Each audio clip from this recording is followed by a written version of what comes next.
You're the lowest. Okay, tier one, you're the lowest. But a criminal. Yes. No, I mean, I don't feel like I'm divulging any secrets here, right? I was a little girl. It took me a long time. For years, the world believed the story was finished. A cell, a body, a closed case.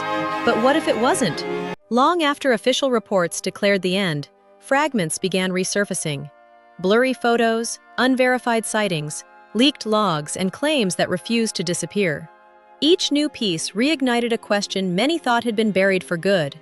Did Jeffrey Epstein really die? Or did the truth slip through the cracks? Social media exploded with speculation. Alleged sightings in Israel, conflicting timelines, FBI records that raised eyebrows instead of providing closure, images that looked too recent to ignore, and explanations that felt carefully worded rather than convincing. The chaos didn't come from one source. It came from contradictions. Because when a case involves power, intelligence agencies, global elites, and unanswered questions, certainty becomes fragile. And silence, intentional or not, only fuels doubt. This isn't about wild theories or easy conclusions. It's about why so many people stop trusting the official version, and how misinformation, secrecy, and real inconsistencies collided to create one of the most persistent modern conspiracies. What you're about to hear traces how these rumors started, what evidence actually exists, and why the Epstein story refuses to stay dead. When Jeffrey Epstein was declared dead in August 2019, officials described the case as closed. A body was identified. An autopsy was conducted. A ruling was issued. On paper, the story ended there. But in public consciousness, it never truly did. From the very beginning, Epstein's death existed inside a storm of distrust. He was not an ordinary inmate. He was a man whose social circle included politicians, royalty, financiers, and intelligence-linked figures across multiple countries. He died while awaiting trial on federal sex trafficking charges that threatened to expose powerful networks. That context mattered, because it shaped how the public interpreted everything that followed. The immediate circumstances of his death raised questions that officials struggled to quiet. Epstein was housed in a federal detention facility under what was initially described as suicide watch. That watch was later removed. Guards reportedly fell asleep. Surveillance cameras malfunctioned. Procedures designed to prevent exactly this outcome failed in sequence. Even for people who accepted the official ruling, the convergence of errors felt unsettling. Those doubts hardened over time. The autopsy became a focal point. While the medical examiner ruled Epstein's death a suicide by hanging, a second forensic pathologist hired by Epstein's family raised concerns about fractures in the neck bones that, in some cases, are more commonly associated with strangulation. Experts publicly debated the findings. Although no court overturned the official ruling, the existence of competing interpretations fed skepticism.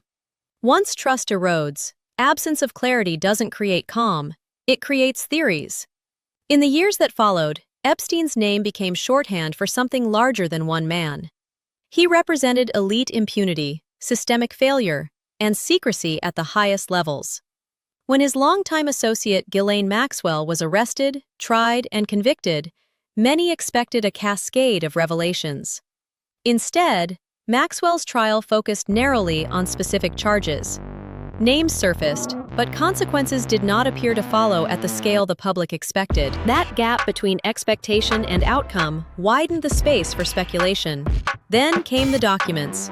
Over multiple years, court records, unsealed filings, flight logs, and correspondence tied to Epstein were released in waves. Each release reignited attention, even when the contents largely confirmed what investigators had already known. Names appeared, associations were clarified, but for many observers, the documents raised as many questions as they answered. Transparency without resolution can feel like provocation. It was in this atmosphere that a more extreme claim began circulating online: that Epstein never died at all. At first, the theory existed on the fringes: message boards, anonymous posts, and low-traffic videos. But social media changed its scale. Algorithms rewarded engagement, not accuracy. Content that provoked shock traveled faster than careful explanation. Gradually, the claim mutated from suspicion into narrative. Alleged sightings became central to that narrative. Photos began circulating that supposedly showed Epstein alive in public places years after his death. Some claimed he had been spotted in Europe. Others insisted he was living under protection in Israel. These images were often grainy, cropped, or taken from a distance, the kind of ambiguity that invites projection. In most cases, independent verification failed. Faces resembled Epstein only superficially. Dates were unclear. Locations were inconsistent. In some instances, the images were traced back to unrelated individuals whose likeness had been misused. But by the time corrections surfaced, the claim had already traveled further than the truth. This pattern repeated itself. A photo would circulate. A claim would attach itself to it. Debunking would follow, quietly, slowly, and with far less reach. Another layer of the theory involved alleged intelligence protection. Epstein had long been rumored to have connections to intelligence agencies, including claims, never proven, that he operated as an asset. Those rumors gained traction because of Epstein's unexplained wealth, his access to influential figures, and the leniency he received during his 2008 plea deal. For conspiracy-minded audiences, the logic followed a familiar path. If Epstein had intelligence value, then protecting him, even staging his death, could be justified. This line of thinking ignored a key reality. Extraordinary claims require extraordinary evidence. No credible documentation has ever surfaced proving that Epstein's death was faked or that he was extracted by any government agency. Still, speculation thrived. Fuel was added when references to Epstein appeared in government logs and agency documents after his death. Some of these references were mundane: administrative records, archival mentions, or historical indexing that had nothing to do with his living status. But screenshots of these logs, stripped of context, were shared widely as proof that Epstein was still active in official systems. This misinterpretation spread rapidly. The Federal Bureau of Investigation became a frequent target of suspicion. Online posts claimed that FBI databases showed recent activity tied to Epstein's name. In reality, large databases often retain names indefinitely for record-keeping, historical investigations, or reference indexing. Presence does not equal activity, but nuance does not travel well online. Israel became another focal point. Claims that Epstein had been spotted there drew on long-standing rumors about his international connections. Some posts cited unnamed locals. Others referenced anonymous intelligence leaks. None were substantiated. Israeli authorities did not confirm any such sightings. Journalistic investigations found no evidence supporting the claim.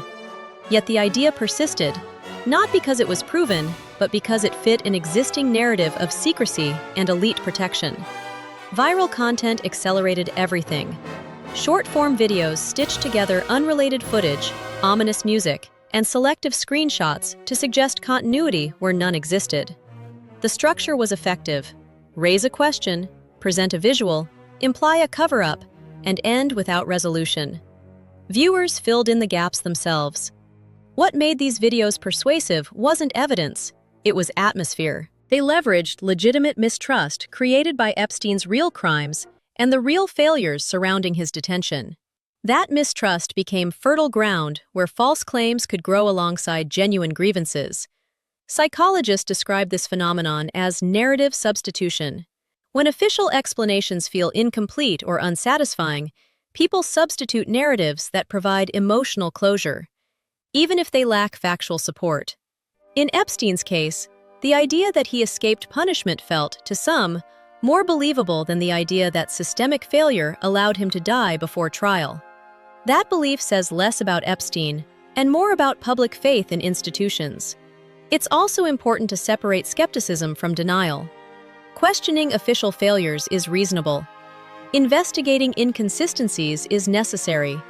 But concluding that a death was faked requires evidence far beyond suspicion, resemblance, or circumstantial coincidence. So far, that evidence does not exist. Multiple agencies, independent journalists, forensic experts, and courts have all upheld the finding that Epstein died in custody.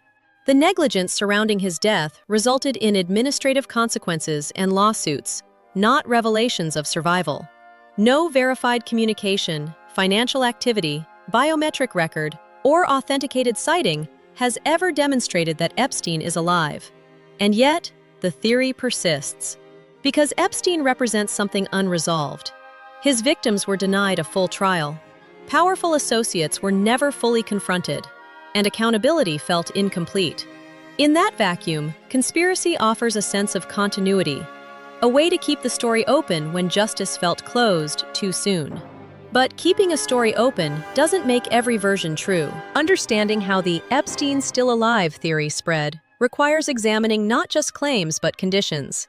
Mistrust, trauma, algorithmic amplification, and a case that symbolized institutional collapse. Those conditions explain why chaos ignited. Not because Epstein survived, but because faith did not. And that distinction matters, because confusion thrives where clarity fails. And the Epstein case, from beginning to end, failed at clarity in ways that still reverberate. Once the idea that Jeffrey Epstein might still be alive entered public conversation, it didn't spread through official reports or investigative journalism. It spread through images, blurry photos, cropped screenshots, short clips stripped of context, visuals that felt just convincing enough to trigger doubt, and just vague enough to resist easy debunking. This is where the chaos truly ignited. In the digital age, photographs carry emotional authority. People are trained to trust what they can see.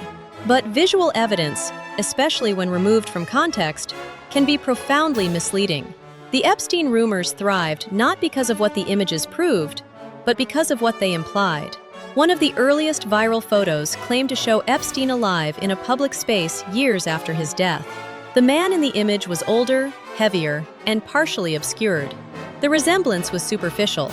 Similar facial structure, similar posture, but nothing conclusive. No verified date, no confirmed location, no independent witnesses. Still, the image spread rapidly. Why? Because it aligned with suspicion people already held. When viewers already believe institutions lie, an image doesn't need to prove anything. It only needs to suggest that doubt is reasonable. And once doubt is emotionally validated, facts struggle to regain ground. As more images surfaced, a familiar pattern emerged. A photo would circulate with a caption claiming it was recent. Accounts would repost it with dramatic language. Others would add speculative details. Within hours, the original source was lost. In some cases, reverse image searches revealed that the photos predated Epstein's death or depicted unrelated individuals. In others, the people photographed came forward themselves, denying any connection. But those corrections never traveled as far as the original claim. That imbalance is structural. Algorithms reward engagement, not verification. Content that provokes outrage, shock, or disbelief spreads faster than content that explains nuance. By the time fact-checkers weighed in, the narrative had already solidified in comment sections and private groups. Another recurring element involved supposed sightings. Claims emerged alleging Epstein had been seen in restaurants, airports, or luxury areas abroad. Israel became a recurring focal point. Posts suggested he had relocated there under protection, often without specifying where, when, or by whom he was seen. The lack of detail was framed as secrecy rather than weakness. But eyewitness claims without corroboration are among the least reliable forms of evidence. Human memory is fallible. Visual identification is influenced by expectation.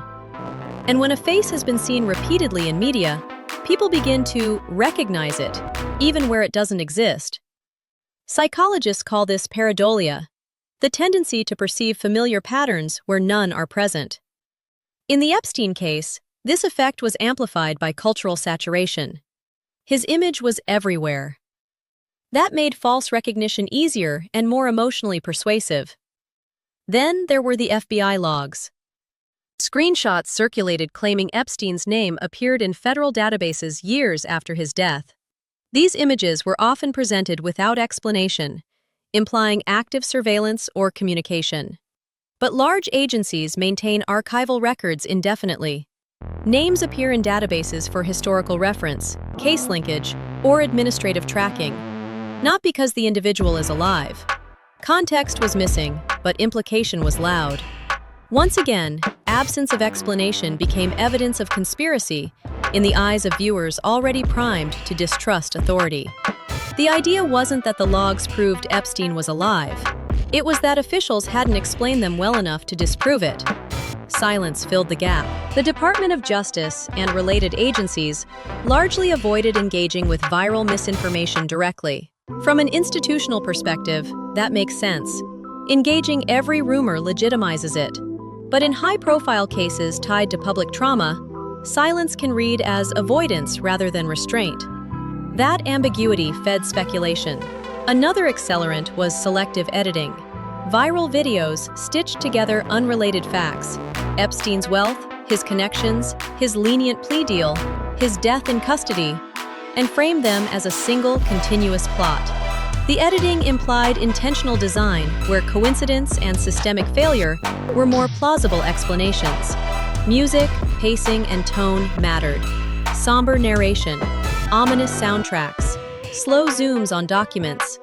These techniques borrowed the language of investigative journalism without adhering to its standards. Viewers weren't being informed, they were being guided toward suspicion. And once guided, many didn't want to turn back. This is where misinformation becomes sticky. Correcting a false belief requires more effort than forming it. It also requires trust. Trust in institutions, experts, and processes. Epstein's case had already eroded that trust. So even accurate explanations felt insufficient. When journalists explained that alleged sightings lacked verification, critics dismissed them as complicit. When experts clarified database practices, they were accused of obfuscation.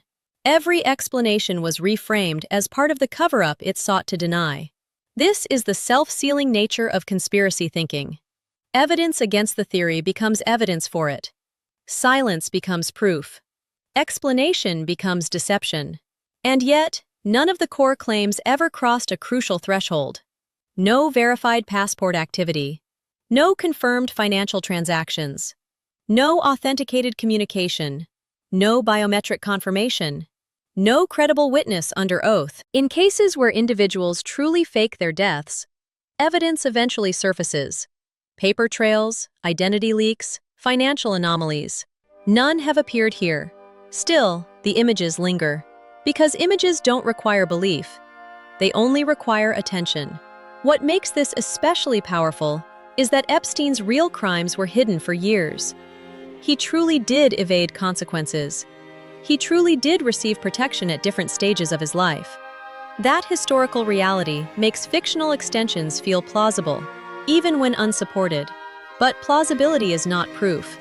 There's a difference between believing institutions failed and believing they orchestrated a global extraction without leaving a trace. The first is demonstrably true. The second would require coordination across governments, hospitals, courts, families, and media outlets, without a single credible leak. That scale matters. As the viral content continued, platforms began flagging some posts, adding context labels, or reducing reach. But by then, the narrative had already embedded itself into online culture. Memes replaced arguments. Jokes replaced evidence. The question, "What if he's alive?" became entertainment rather than inquiry. And entertainment doesn't demand answers. The result is a feedback loop. Mistrust fuels speculation. Speculation fuels content. Content fuels engagement. Engagement fuels belief. Breaking that loop requires something rare: closure. Not closure in the sense of forgetting, but closure in the sense of accountability. Epstein's death denied victims their day in court. It denied the public a full accounting of who enabled him. That unresolved harm keeps the story alive, even when the man himself is not. Until that accountability feels complete, rumors will continue to find oxygen. But understanding how viral photos and sightings gained credibility helps clarify an essential truth. The chaos wasn't born from evidence. It was born from context. a context of secrecy, failure, and emotional distrust. And in that environment, images didn't need to be true. They only needed to feel possible. As the viral photos and alleged sightings spread, the theory surrounding Jeffrey Epstein took on a more complex shape. It was no longer just about whether he might be alive. It became about why so many people believed he could be, and who they thought might have helped him disappear.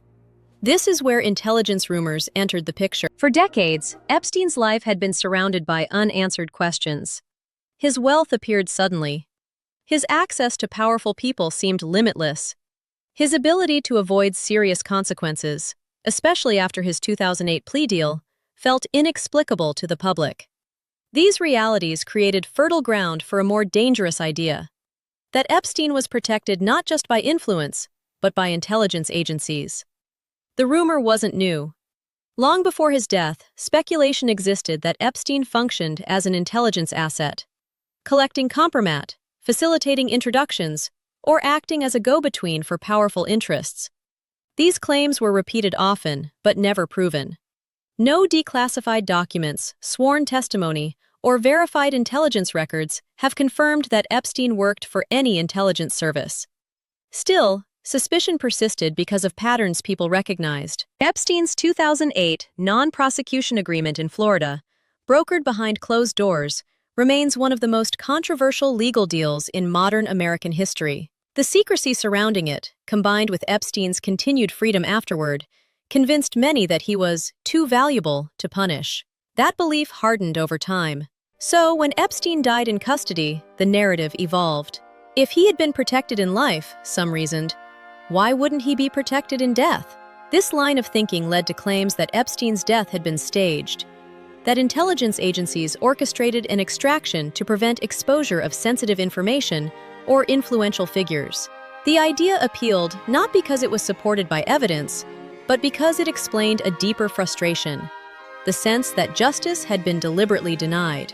However, staging a death at that scale would require extraordinary coordination. Medical examiners, prison staff, federal prosecutors, family members, judges, media outlets, international travel systems. Each would need to cooperate or remain silent indefinitely. In real-world intelligence operations, secrecy breaks down quickly. Leaks happen. Paper trails surface. Rival agencies expose one another. None of that has occurred here. What has occurred is myth-building. Epstein became a symbol. He symbolized elite immunity. He symbolized institutional failure. He symbolized exploitation hidden behind power. Once a person becomes symbolic, facts matter less than meaning. Epstein stopped being viewed as an individual and became a container for public anger about inequality, abuse, and corruption. In that context, believing he escaped consequences feels emotionally consistent, even if it isn't factually accurate. The intelligence narrative gained traction through selective association. Epstein had ties to people who did have intelligence backgrounds. He moved in circles where intelligence figures sometimes operate. But proximity is not proof. Wealthy social networks often overlap with political and intelligence-adjacent spaces, without implying covert roles. Still, ambiguity remained. Another factor fueling the theory was the handling of information after Epstein's death. The slow, fragmented release of documents, the redactions, the lack of clear public explanations. Each delay reinforced the idea that something was being withheld. When transparency feels reluctant, suspicion grows. Social media amplified that suspicion by flattening complexity. A single declassified memo or partially redacted document could be presented as evidence of a massive cover-up. Viewers weren't shown what was missing, only what could be interpreted. This selective framing mattered. Claims that Epstein had ties to foreign intelligence, including Israel's Mossad, circulated widely online. These claims often leaned on anti-Semitic tropes rather than verified reporting. No credible evidence has ever established that Epstein worked for any foreign intelligence service.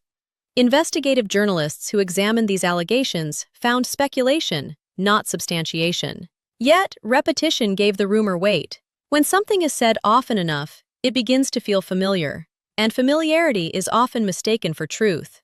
Another layer of the conspiracy focused on Maxwell. If Epstein were alive, some argued, she would know. But during her trial, no evidence emerged suggesting Epstein survived. Her conviction was based on crimes committed years earlier, crimes that were corroborated by witnesses, records, and testimony. There was no hint of an ongoing operation, no coded language, no suggestion of a staged death. Still, for conspiracy believers, Maxwell's silence became further proof. If she wasn't talking, it must be because she couldn't. This circular logic is powerful. The same pattern appeared with the lack of high-profile prosecutions. Many expected Epstein's associates to face immediate legal consequences. When that didn't happen, the absence of action was interpreted as evidence of protection rather than a reflection of legal complexity. In reality, proving criminal liability requires evidence that meets a very high threshold. Association is not guilt. Being named in a document is not the same as being charged. This legal reality clashed with public expectation, and conspiracy filled the gap. What often goes unexamined is the psychological role Epstein's survival theory plays. It allows people to believe that justice is still possible, that the story isn't over, that accountability might still arrive. If Epstein is alive, then exposure could still happen. If he's dead, then many questions die with him. For some, that finality is unbearable. But clinging to the idea of survival may distract from what actually matters: structural reform, victim support, and institutional accountability. Fixating on whether Epstein escaped can pull attention away from preventing the next Epstein. That doesn't mean skepticism is wrong. Questioning how Epstein was allowed to operate for decades is necessary. Investigating failures in prison oversight is justified. Demanding transparency from institutions is healthy in a democracy. But skepticism becomes harmful when it replaces evidence with assumption. So far, no intelligence agency has been shown to have protected Epstein after his arrest. No credible whistleblower has emerged. No verified documents support extraction or survival. Every serious investigation concludes the same thing: Epstein died in custody due to a catastrophic failure of oversight, not a covert operation. That conclusion is unsatisfying. It lacks drama. It lacks villains with clear faces. It offers no redemption arc. But it aligns with reality, which is often messy and disappointing rather than cinematic.